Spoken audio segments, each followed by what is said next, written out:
Souleymane Hachmi, bonjour. Bonjour. Vous recevez ce matin M. Ismaël Chergui, les commissaires à la paix, à la sécurité de l'Union africaine. Monsieur Ismaël Chergui, bonjour. Bonjour. Alors vous êtes actuellement à Alger, vous avez participé durant 2 jours à la mise en œuvre d'Afripol, la police africaine, avec cette coopération projetée, Monsieur Chergui, entre les États. Pourrait-elle devenir un moyen efficace pour affronter les menaces posées par toute forme de criminalité transnationale et en tête le terrorisme? Merci d'avoir eu l'amabilité de m'inviter à votre chaîne ce matin. Effectivement, l'opérationnalisation d'Afripol constituera un jalon et une valeur ajoutée au travail sécuritaire qui est actuellement entrepris au niveau continental, au niveau sous-régional. Donc, cette réalisation que j'appellerais stratégique pour le continent, non seulement elle nous permet donc de joindre les autres continents qui ont créé leur propre organisation similaire, que ce soit Europol pour l'Europe ou pour les 2 Amériques, mais également cela nous permettra de mieux coordonner le travail de toutes les polices africaines, qu'il s'agisse de la formation, qu'il s'agisse donc d'échanges d'expériences, ou tout simplement qu'il s'agisse également de leur participation aux forces de maintien de la paix qui, comme vous le savez, comportent toujours un volet police et également civil aux côtés donc du déploiement des militaires. Donc c'est effectivement une réalisation extrêmement importante. Je voudrais un peu saisir l'occasion de cette interview pour exprimer la reconnaissance et les remerciements de la présidente de la commission, Madame Dr Nkosazana Dlamini Zuma, et pour l'aide précieuse que l'Algérie nous a apportée pour que ce bébé naisse aujourd'hui. Alors justement, est-ce que ça va renforcer davantage entre les États africains l'échange d'informations et du renseignement, puisqu'on a relevé la présence de grands responsables en charge du renseignement dans le chef de la sécurité en Algérie? Il me semble que l'organigramme de l'Afripol prévoit, et je crois que c'est déjà le cas, quand nous avons visité le siège, nous avons été agréablement surpris par les liens qui sont déjà en train d'être établis, y compris donc des prouesses technologiques et techniques qui permettent maintenant de relier ce centre vraiment à d'autres centres importants, y compris Interpol, pour donc l'échange d'informations. Et dans les semaines à venir, donc il y aura un travail beaucoup plus structuré pour mettre en œuvre et mettre en place ce secrétariat. Il y aura certainement une base de données, il y aura certainement un système d'échange d'informations entre les polices, et je crois cela, comme vous le dites bien, confortera le travail de coordination entre les polices africaines pour traiter non seulement de tout ce qui est tous les crimes transnationaux, transfrontaliers, mais également le terrorisme qui, à juste titre, constitue aujourd'hui peut-être la première préoccupation pour notre continent. Alors, par rapport à cette question, vous déclarez que le développement de l'architecture sécuritaire africaine est encourageante malgré le manque de moyens. Comment cela, M. Chergui? Oui, parce que si on devait comparer, par exemple, aux moyens dont disposent les Nations Unies pour le déploiement de leurs forces, prenez seulement l'exemple de la MONUSCO en RDC, c'est presque 2 milliards de dollars par an. Je ne vais pas égrener ici les chiffres qui sont dépensés dans différentes autres missions.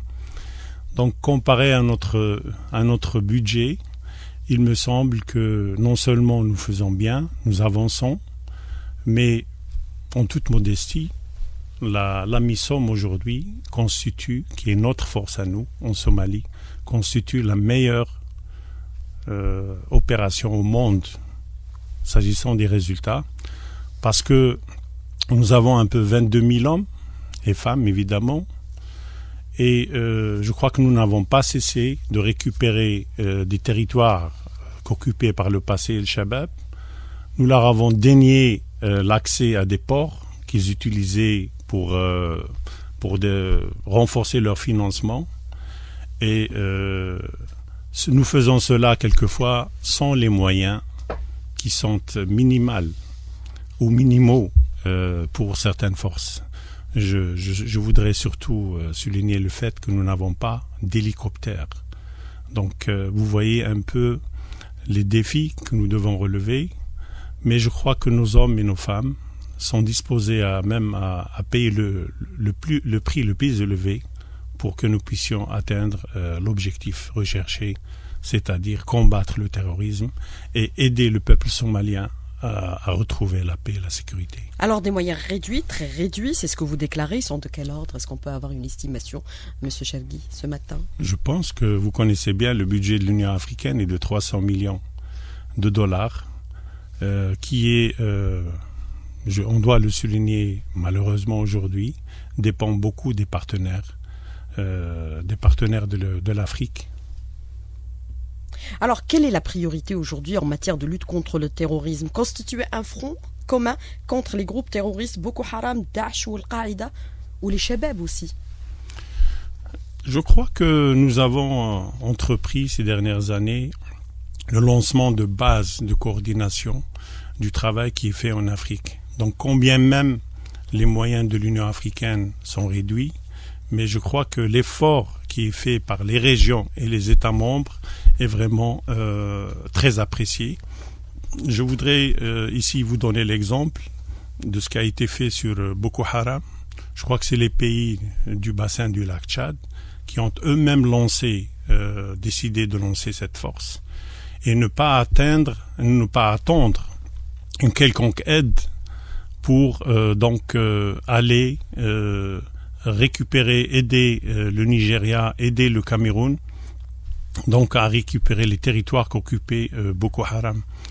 Donc ce n'est que maintenant que l'Union africaine est aux côtés de ces pays pour structurer cette force et lui permettre maintenant de travailler avec une meilleure coordination et avec des moyens accrus.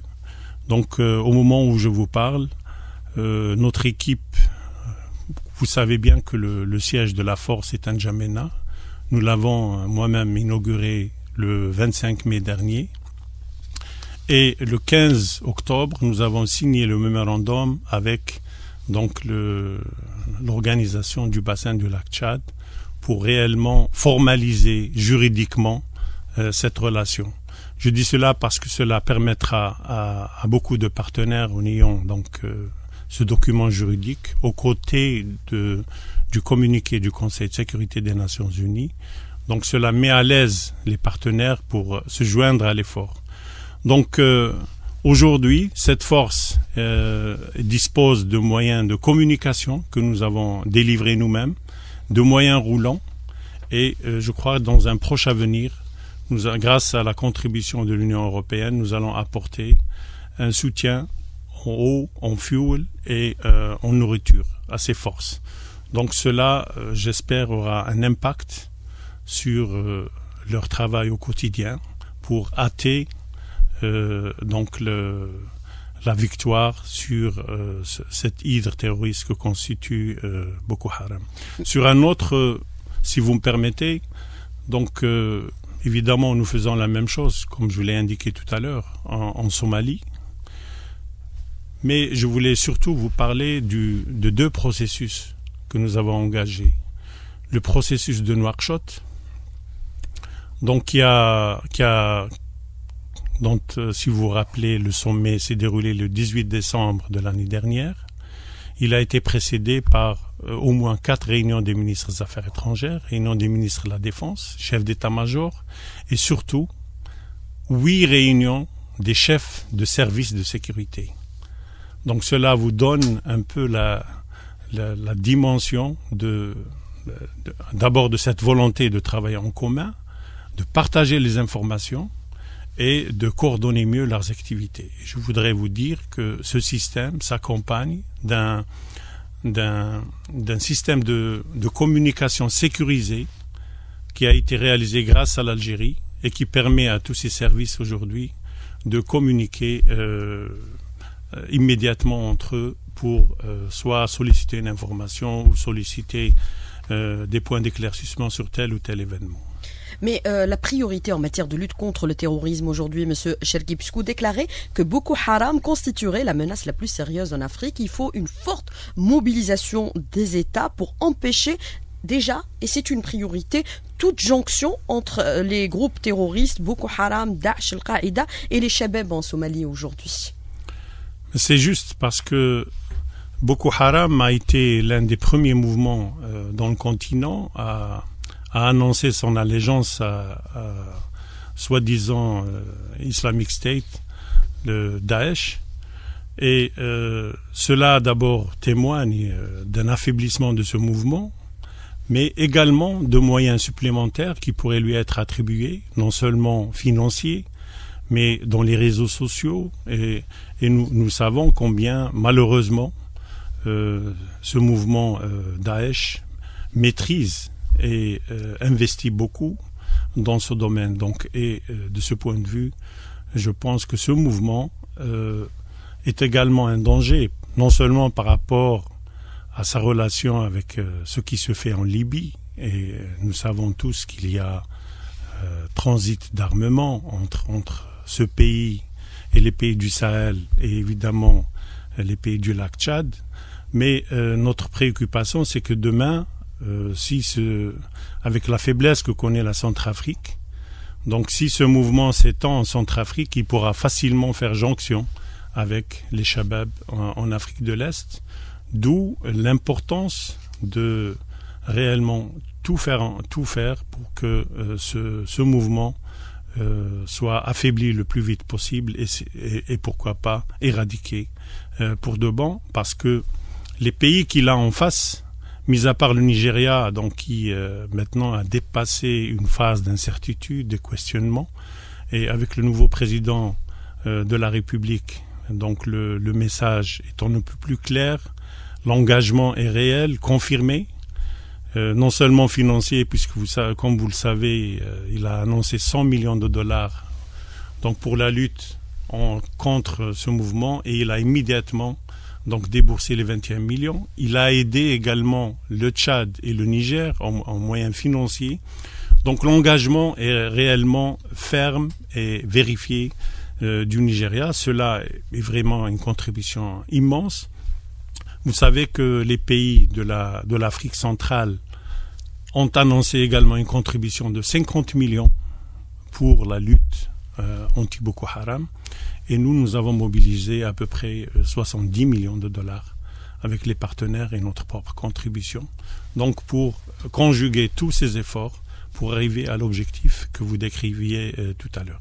Mais on parle d'empêcher toute jonction entre ces groupes terroristes qui sévissent au niveau du continent et qui sont extrêmement dangereux. Mais on parle déjà, selon certaines informations qui sont relayées, que des jonctions sont quasiment confirmées aujourd'hui entre notamment, par exemple, Al-Qaïda du Maghreb qui sévit au niveau de nos frontières, notamment au niveau de la Libye, le Daesh et les Shabab en Somalie.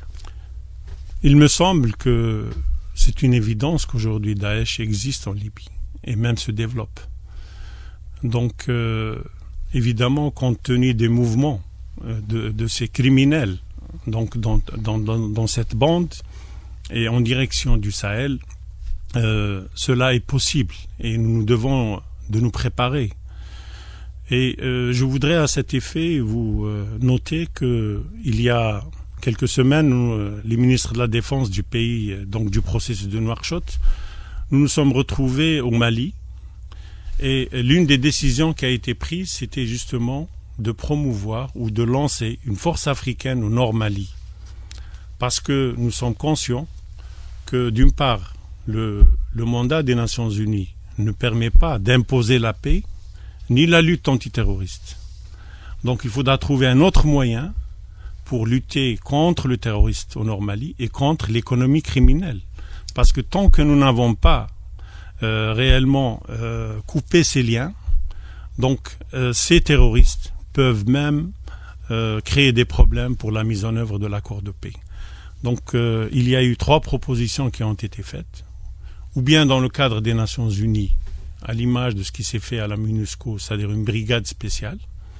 Deuxième option, c'était de dire nous lançons une force africaine avec le soutien des Nations Unies, comme c'est le cas actuellement de l'AMISOM.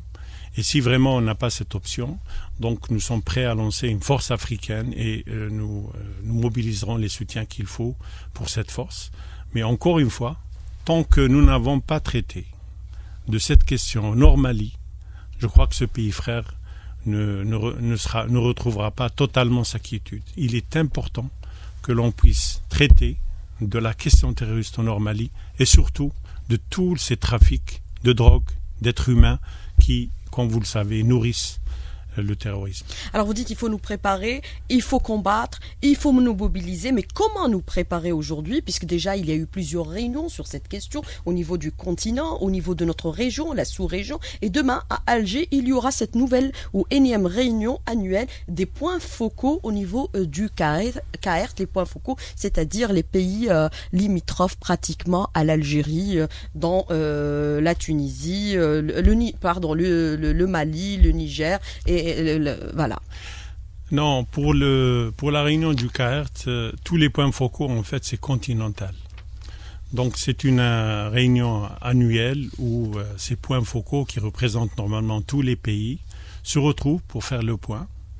Parce que, comme vous le savez, le CAERT a une fonction de formation, mais également d'analyse et de suivi de tout ce qui se passe sur le continent. Donc, c'est l'occasion pour tous les représentants des États africains de prendre la parole, de dire quelles sont leurs préoccupations, mais également pour la direction du centre de donner les indications nécessaires pour qu'il y ait cette coordination et cette plus grande efficacité.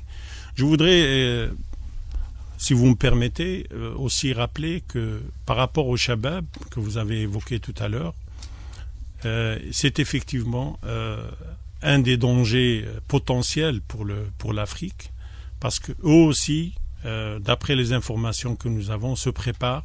Et déjà c'est le cas pour une partie des Shabab qui ont également annoncé leur allégeance à Daesh, en plus des effets de la guerre au Yémen actuellement, qui ne nous ramènent pas que des réfugiés dans cette région de notre continent.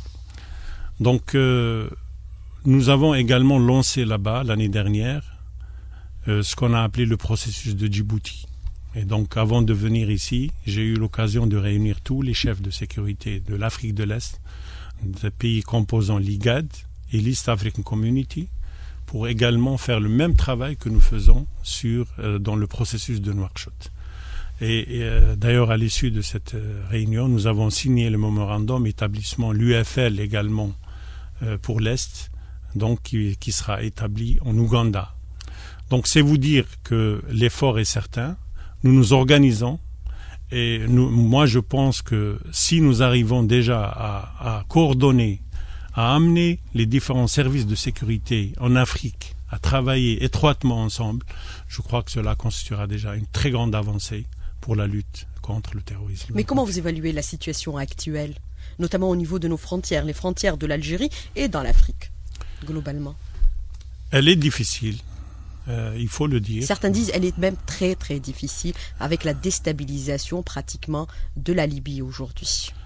Elle est très difficile. La Libye évidemment a constitué un marché ouvert pour s'alimenter en toutes armes et des armes très sophistiquées que beaucoup de pays, même africains, dont ne disposent pas ces pays.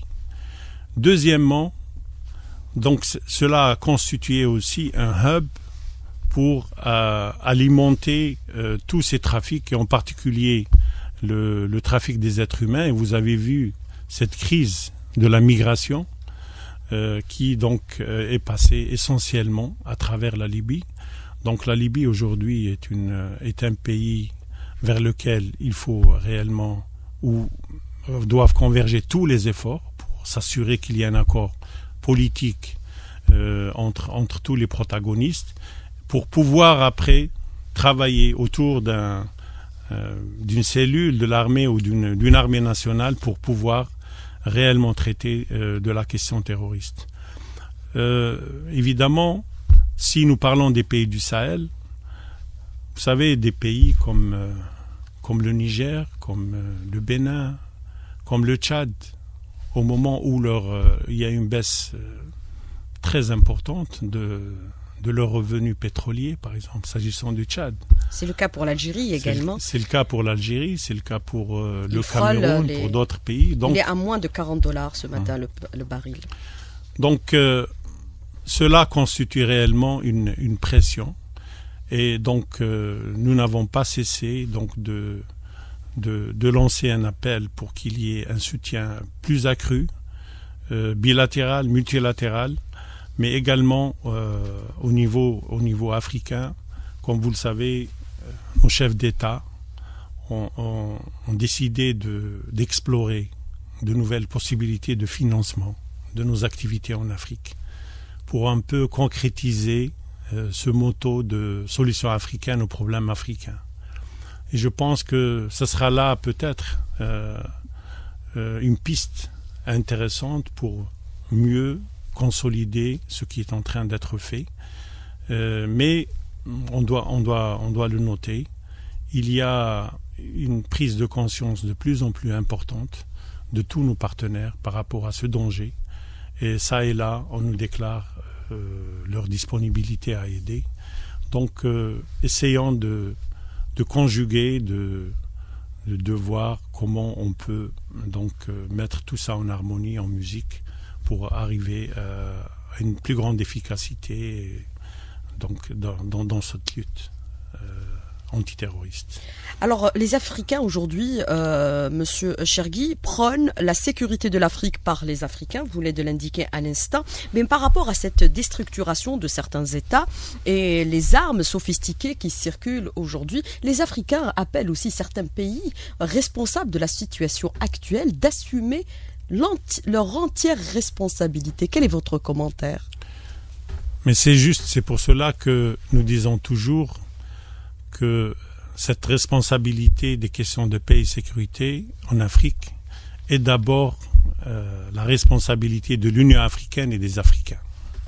Je crois que tout le monde l'a appris à ses dépens. Vous vous rappelez tous, lorsque nous avons eu un comité ad hoc de chefs d'État qui devait se rendre en Libye et qui a été empêché d'aller promouvoir un plan de paix au moment où l'OTAN commençait à bombarder ce pays. Donc nous en mesurons aujourd'hui les conséquences, mais également à travers le processus actuel en cours de négociation mené par les Nations Unies, où évidemment, il faut le dire, les Africains, à part les pays voisins de la Libye, ne jouent pas un rôle de premier ordre, parce qu'il s'agit aussi de mieux connaître la culture de ce pays, la culture de la région, et je pense que l'Afrique peut beaucoup aider à hâter une solution en Libye. Donc, j'en profite aussi pour souligner que la lutte antiterroriste au plan sécuritaire et militaire ne suffit pas. Il faut nécessairement qu'il y ait aussi un dispositif ou un investissement ou la promotion de projets économiques qui peuvent donner espoir donc à ces jeunes qui sont recrutés, qu'on radicalise. Donc il faut le faire, si c'est possible, avant que ces jeunes soient radicalisés. Nous connaissons un peu la situation au nord-est du Nigeria. Donc, il est question ici de traiter des causes profondes. Et une fois que ces régions sont libérées, c'est le cas aussi en Somalie, il faudra que le gouvernement soit préparé pour réellement montrer aux populations de ces régions qu'ils vivront mieux avec le gouvernement, qu'ils auront bien fait de choisir donc de la paix. C'est également valable au Nord Mali.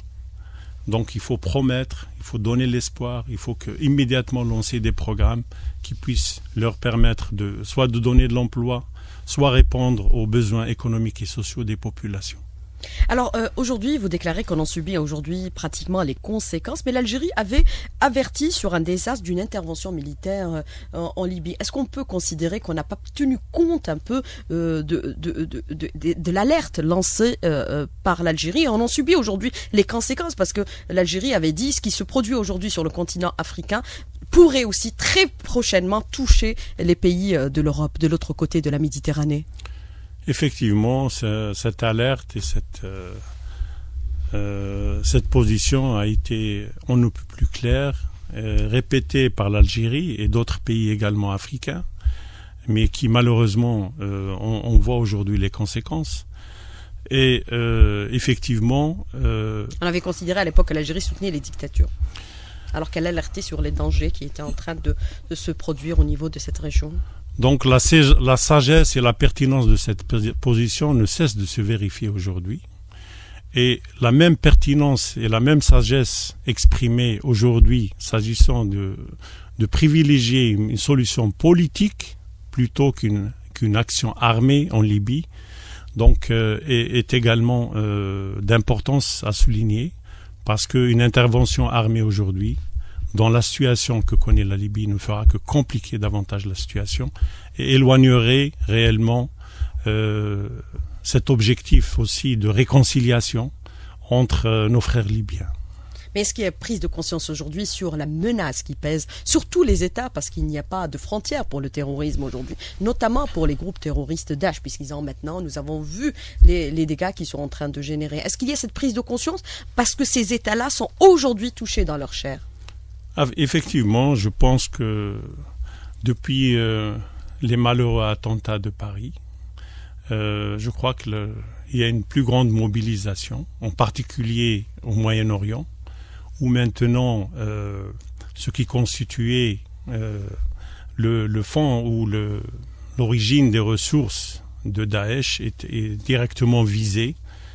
Espérons que cette nouvelle réorientation de la lutte antiterroriste dans ces régions aura son impact, donc non seulement sur les ressources, mais également sur le tarissement de recrutement des djihadistes.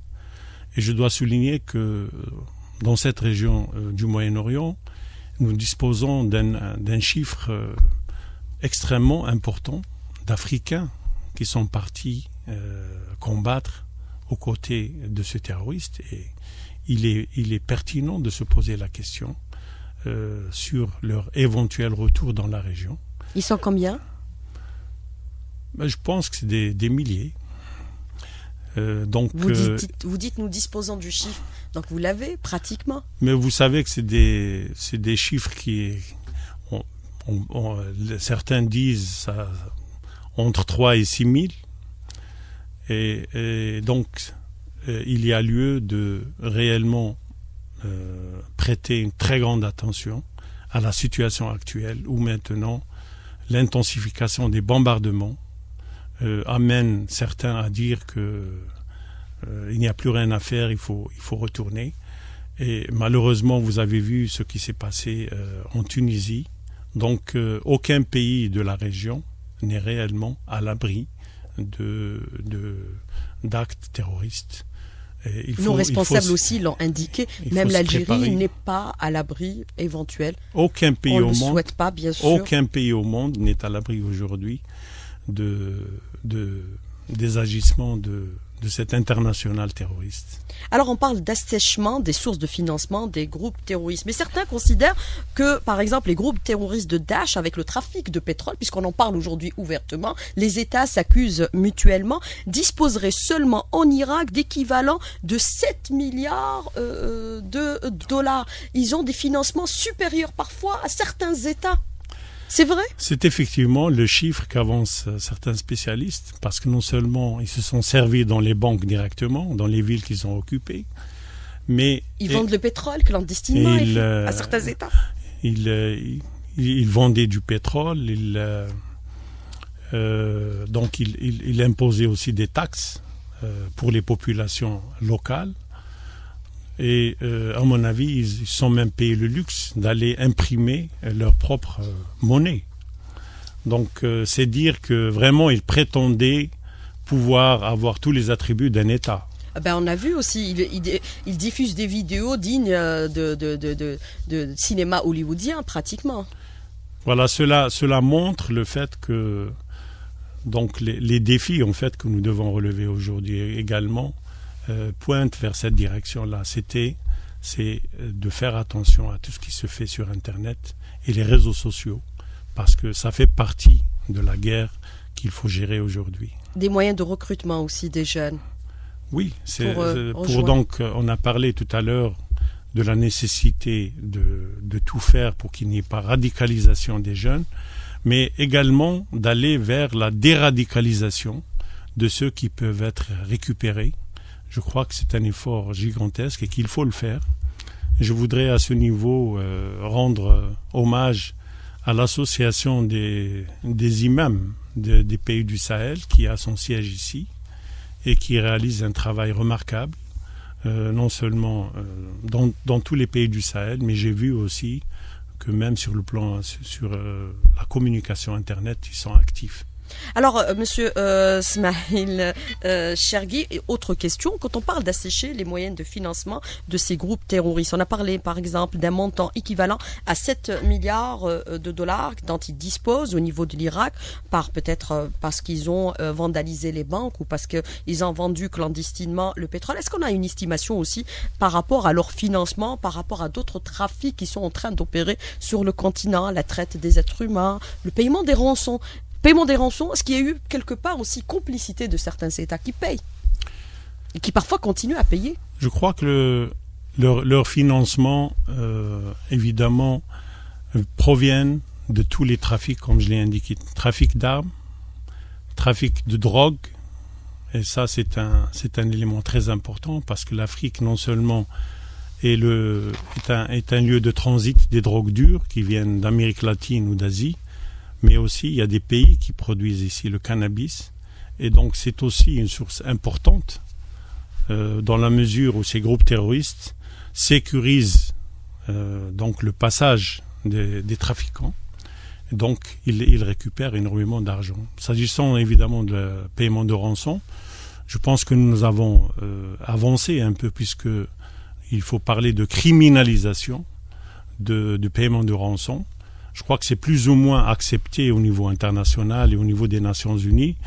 Au niveau de l'Union africaine, je pense que notre position est très claire et nous l'avons répété dans le communiqué adopté par le sommet du 2 septembre de l'année dernière à Nairobi du Conseil de paix et sécurité. Donc nous avons appelé à réellement interdire totalement le paiement de rançon aux terroristes. Donc c'est un travail qui doit être fait non seulement au niveau de l'Afrique, mais au niveau global, parce qu'il est question de réellement suivre au peigne fin donc toutes les voies que peuvent prendre le cheminement de ces financements. Et je voulais dire... Mais est-ce que ce cheminement des financements peut se faire sans qu'on le sache ? Les services de renseignement, ils sont vraiment très efficaces sur ces questions-là aujourd'hui, Monsieur Chergui. Il faut quand même... Est-ce qu'on ne peut pas parler de complicité implicite? Je crois que l'effort est certain aujourd'hui pour traiter de cette question. Mais il ne faudra pas aussi négliger le fait que les groupes terroristes innovent et s'adaptent à toutes ces nouvelles mesures qui sont prises au quotidien. Je crois que on ne peut pas leur dire la résilience est toujours positive, mais malheureusement, ils s'adaptent souvent aux nouvelles mesures qui sont prises.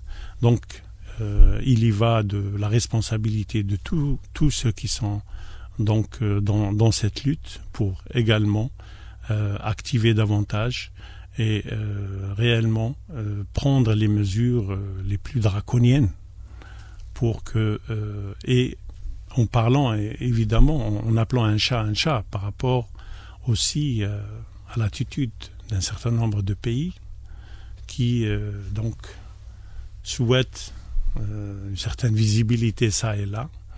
Et donc il faudra qu'ils prennent conscience que ce genre de... la situation ne permet plus aujourd'hui de largesse ou de par rapport au danger de la lutte du terrorisme aujourd'hui. Alors par rapport à cette question d'attitude des pays, certains parlent d'attitude complice de certains États, certains experts. Quel est votre commentaire? Moi, je pense que certains pays sont mus par une volonté d'aider, une volonté de contribuer à régler un certain nombre de problèmes, certains conflits. Et donc, il s'agit maintenant d'orienter cette énergie pour que réellement elle puisse converger vers l'objectif recherché, mais non pas consolider tel ou tel fragment d'un mouvement ou d'un groupe. Donc il est essentiel que la communauté internationale parle le même langage et que nous puissions tous converger avec la même rigueur vers cet objectif. Alors, l'Algérie joue un rôle leader puisque nous avons malheureusement vécu dans notre chair toute cette situation durant les années 90. Et c'était du terrorisme. Je pense que c'est, comme vous le dites, malheureusement, un très lourd tribut a été payé. Mais le fait même que vous ayez une participation de qualité de si haut niveau à la réunion d'Afripol est un témoignage donc de ce que fait l'Algérie pour un peu promouvoir la lutte antiterroriste, partager son expérience avec donc les pays africains, en particulier son voisinage. Je crois que nous le faisons sur d'autres domaines, le fait que l'Algérie abrite le CAERT, le fait que l'Algérie a aidé à la mise en place de ce moyen de communication sécurisé, donc qui permet aux services de sécurité d'échanger. Je crois que c'est vraiment un tribut et une reconnaissance au rôle de l'Algérie, tout autant que les attentes qui s'expriment encore pour que bénéficier davantage de la coopération avec l'Algérie. Et l'Union africaine tient à réellement se féliciter de ce rôle leader de l'Algérie. Qui milite pour une solution politique, non pas une solution armée. Oui, s'agissant donc de la résolution de conflits, en particulier la Libye. Et donc, le Mali, normalement. Le Mali, cela a été fait. Je pense que la démarche, je crois que là où s'exprime réellement la pertinence de la position de l'Algérie, c'est au Mali. Parce que on a pu maintenant, et tous les groupes Touareg qui étaient opposés, aujourd'hui se rendent compte qu'ils ont bien fait de choisir la paix. Alors la sécurité de l'Afrique par les Africains, donc c'est un refus de toute intervention étrangère en Afrique. Il y a eu cette opération au Amani 2, Africa, qui s'est déroulée du 19 octobre au 6 novembre en Afrique du Sud. C'est une réussite de l'armée commune des pays africains, Monsieur Chergui. Et effectivement, c'est un événement extrêmement important. Donc c'est un exercice qui devrait confirmer le fait que la force africaine en attente a atteint sa pleine disponibilité, sa pleine préparation. Et donc nous l'avons organisé avec 6000 hommes, donc les pays d'Afrique australe en particulier surtout, mais toutes les régions ont participé. Je voudrais à ce titre souligner la contribution exceptionnelle de l'Algérie, parce que non seulement nous avons eu des officiers d'état-major qui ont participé à l'organisation de cet exercice, mais surtout l'Algérie, aux côtés du Nigeria, de l'Angola, donc ont apporté le transport stratégique.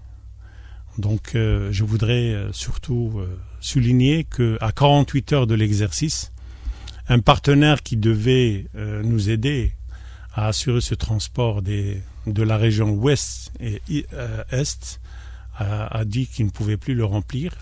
Et donc nous avons pu appeler donc les Algériens et les Angolais et le Nigeria, et nous avons pu être dans les temps et réaliser notre exercice qui a été donc une très grande réussite.